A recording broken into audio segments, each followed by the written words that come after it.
নমস্কার বন্ধুরা, আমি অমিত চক্রবর্তী আজও উপস্থিত হয়েছি আপনাদের সামনে বিশুদ্ধ পূজা পদ্ধতি চ্যানেলে। আপনাদের প্রত্যেককে স্বাগত। পূজা পাঠের বিষয় সম্পর্কে জানতে বা জানাতে আমাদের এই চ্যানেলটি সাবস্ক্রাইব করে রাখবেন এবং পাশের বেল আইকনটি প্রেস করতে ভুল করবেন না। অবশ্যই সঙ্গে একটি লাইক দেবেন।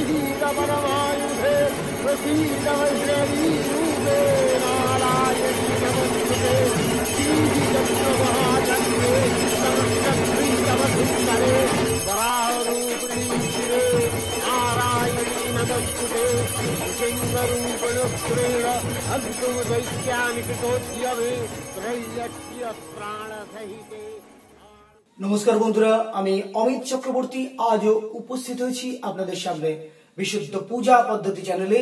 আপনাদের প্রত্যেককে স্বাগত। বন্ধুরা, খুব সম্মুখে শ্রী দুর্গা মহাপূজা। দুর্গা মহাপূজার প্রাককালে অন্তিম লগ্নে আমরা একের পর এক চেষ্টা রেখে দিয়েছি সকলের জন্য, যাতে শ্রী শ্রী দুর্গা মহাপূজা সকলের জন্য মঙ্গলময় হয়ে থাকে। তো এক্ষেত্রে আজ যে তথ্যাদি আমি তুলে ধরার চেষ্টা করব, এখন যে তথ্য আমি তুলে ধরার চেষ্টা করছি, গত কন্টেন্টে আমি তুলে ধরেছি পূর্ণ পত্রাঙ্কর ভোজ্য। এবার তুলে ধরব ভোজ্য এবং যে বরণ ডালা, অর্থাৎ যে পূজার ডালা নিয়ে আসা হয় সেই ডালা উৎসর্গ কিভাবে করা হয় সেই নিয়ে তথ্যাদি। তো বন্ধুরা, এক্ষেত্রেও এক গুরুত্বপূর্ণ বিষয় এই কারণের জন্য, কারণ প্রত্যেক পূজা মণ্ডপে কিন্তু ডালা নিয়ে কেউ না কেউ আসবে আপনাদের সামনে। দাদা ঠাকুর মশাই এই ডালাটা উৎসর্গ করে দিন, বা আমাদের বাংলার বাইরে যদি হয়ে থাকে সেক্ষেত্রে বলবেন, হিন্দিতে ওরা বলেন ভগবান কো চড়া দিজিয়ে, ভগবান কো চড়া দিজিয়ে, অর্থাৎ ঠাকুরকে এটা চড়িয়ে দিন। তো সেক্ষেত্রে আপনি কিরকম ভাবে কিভাবে সেই পূজার ডালা উৎসর্গ করবেন বা সেই ডালা কিভাবে ঠাকুরের প্রতি, ভগবানের প্রতি নিবেদন করবেন, আজকে তুলে ধরবো সেই তথ্য। সর্বোপরি বলি যে ভোজ্যটা কি আর পূজার ডালাটাই বা কি। ভোজ্য হলো বন্ধুরা প্রত্যেক পূজার ক্ষেত্রেই কিন্তু অত্যন্ত গুরুত্বপূর্ণ এবং আবশ্যক। এই কারণের জন্য যে কোনো পূজাতেই যেমন নৈবেদ্যের প্রয়োজন হয়, ঠিক তেমনি কিন্তু ভোজ্যের অবশ্যই প্রয়োজন হয়। তো ভোজ্যের ক্ষেত্রে অনেক ক্ষেত্রে আমরা কি করে থাকি, যে মাটির সরা হয়, মাটির সরা, সেই মাটির সরাতে অনেক ক্ষেত্রে সিদ্ধ চাল দেওয়া হয়। নৈবেদ্য তৈরি হয় প্রথম আতপ চাল দিয়ে, এটুকু মাথায় রাখতে হবে। আর আতপ চালের নৈবেদ্য, সিদ্ধ চালের ভোজ্য। আতপ চালের নৈবেদ্য, সিদ্ধ চালের ভোজ্য। এর চেয়ে বড় কথা আরো একটু, যে নৈবেদ্য দেওয়া হয় আমাদের ব্রাহ্মণগণের বাম দিকে, আর ভোজ্য দেওয়া হয় ব্রাহ্মণগণ যেমন বসেন সম্মুখে, ডান দিকে ভোজ্য দেওয়া হয়। তো ডান দিকে এই ভোজ্য পাত্রে কি কি জিনিস দেওয়া হয়? ভোজ্যে চাল, আনাজ, মশলা অর্থাৎ লঙ্কা গুঁড়ো, হলুদ গুঁড়ো ইত্যাদি মশলা, আনাজ বলতে আলু, পটল, বেগুন, মূলো ইত্যাদি ইত্যাদি। সঙ্গে যদি সেই রকম জায়গা হয়ে থাকে একটা আচ্ছাদন, গামছাও হয়, বস্ত্র হতে পারে। সগৃহীত সুপকরণ সাচ্ছাদন ভোজ্যম, আচ্ছাদন বা সাচ্ছাদন ভোজ্যম দুর্গা ওই নমঃ। অর্থাৎ ভোজ্যে আচ্ছাদনও কিন্তু থাকে। এটা হলো কিন্তু একটা পূর্ণ ভোজ্য তৈরি, পূর্ণ ভোজ্য। এটা আমরা ষোড়শ উপাচার যে পূজা পাঠ করে থাকি, ষোড়শ উপাচার পূজার অন্তে শেষ দিকে যখন নৈবেদ্য ইত্যাদি দিয়ে দেওয়া হয়ে যায়, তারপর এইবার আমরা ভোজ্যকে উৎসর্গ করি। তো সেক্ষেত্রেও উৎসর্গ বাক্য এতস্मै স্বঘৃত সুপকরণ সাচ্ছাদন ভোজ্যায় নমঃ। আমরা স্বঘৃত কেন বলছি? ঘিয়ের একটা শিশিও কিন্তু ওতে লাগে এবং একটি তেলের শিশিও দিতে হয়।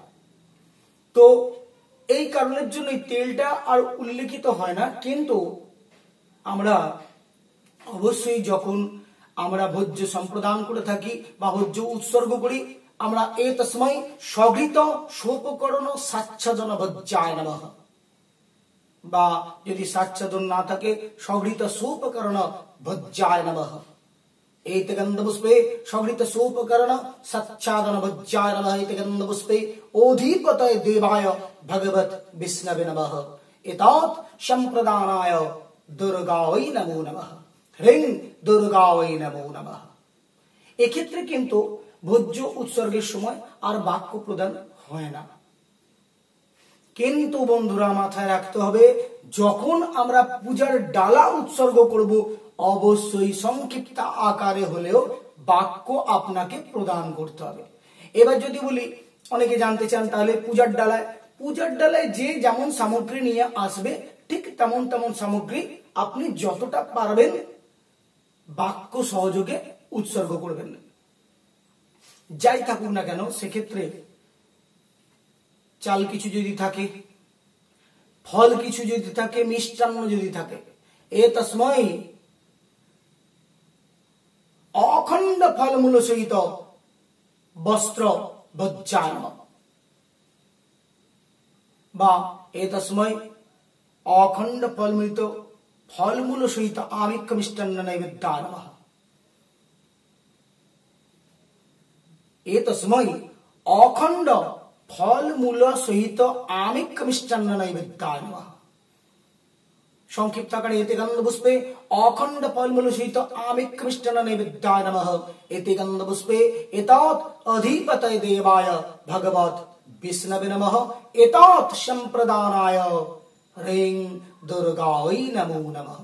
এবার অর্চনা করে নেওয়ার পর উৎসর্গ বাক্য সংক্ষিপ্ত আকারে।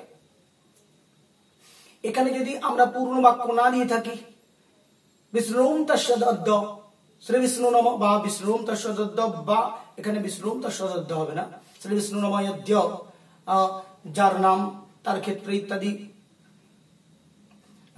আশ্বিন মাসে শুক্লে পক্ষে সে ষষ্ঠী হোক, সপ্তমী হোক, সপ্তম তিথৌ বা অষ্টম তিথৌ বা নবম তিথৌ বা সন্ধিক্ষণ তিথৌ, অষ্টম নবম ক্ষণ মধ্যস্থল সন্ধিক্ষণ তিথৌ।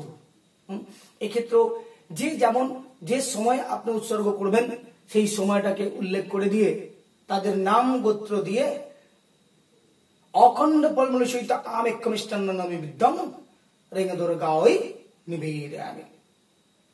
এর চেয়ে যদি সেটা পূর্ণ বাক্য হয়ে যাচ্ছে, যদি আমি ছোট করি, নম অদ্যত্যাদি, অদ্যত্যাদি, অদ্য ইত্যাদি মানে অদ্য ইত্যাদি দিয়ে তার গোত্র বলেন নম অদ্যত্যাদি অমুক গোত্র অমুক নাম অখণ্ড ফলমূল সহিত আমিক্ষ মিষ্টান্ন নৈবেদ্যং ह्रीं দুর্গাयै নমো নমঃ। এটা সংক্ষিপ্ত আকারেও কিন্তু বলা যায়, কারণ সময় সংকুচিত, তাই সংকুচিত সময়ে পূর্ণ বাক্য আমরা 50 জনের ক্ষেত্রে দিতে পারবো না। সেই কারণের জন্য আমরা একটুখানি ছোট করে নেব। এক্ষেত্রে কিন্তু ভুল আমি বলছি না, নম অদ্যত্যাদি, অদ্য যুক্ত ইত্যাদি অমুক গোত্র অমুক নাম বা অমুক দেব শর্মা, যদি ব্রাহ্মণ হয়ে থাকে অমুক দেব শর্মা হবে, আর যদি অব্রাহ্মণ হয়ে থাকে অমুক নাম টাইটেল বলে অমুক দাস সংগলবেত। তো এই প্রকারে আপনি উৎসর্গ করে দেবেন, করা যায়। তো বন্ধুরা, আশা রাখছি এইভাবে আপনারা যদি করেন কর্মটি খুব বেশি কষ্টকর বা অসুবিধাজনক হবে বলে আমার মনে হয় না। এক্ষেত্রেও কিন্তু আমি খুব বেশি দীর্ঘায়িত করলাম না। যদি এক্ষেত্রে বুঝতে অসুবিধা হয় কমেন্ট বক্সে অবশ্যই আপনারা জানাবেন। আমি যেখানেই থাকি না কেন আমি চেষ্টা করব কমেন্ট বক্স ফলো করার জন্য, আমি চেষ্টা করব আপনাদেরকে উত্তর দিয়ে সহযোগিতা করবার জন্য। আপনাদের দুর্গা মহাপূজা খুব খুব সুন্দর কাটুক, আপনারা সঙ্গে থাকুন, ভালো থাকুন, দেখতে থাকুন বিশুদ্ধ পূজা পদ্ধতি। নমস্কার। আপনারা সঙ্গে থাকুন, সুস্থ থাকুন, ভালো থাকুন, দেখতে থাকুন বিশুদ্ধ পূজা পদ্ধতি। নমস্কার।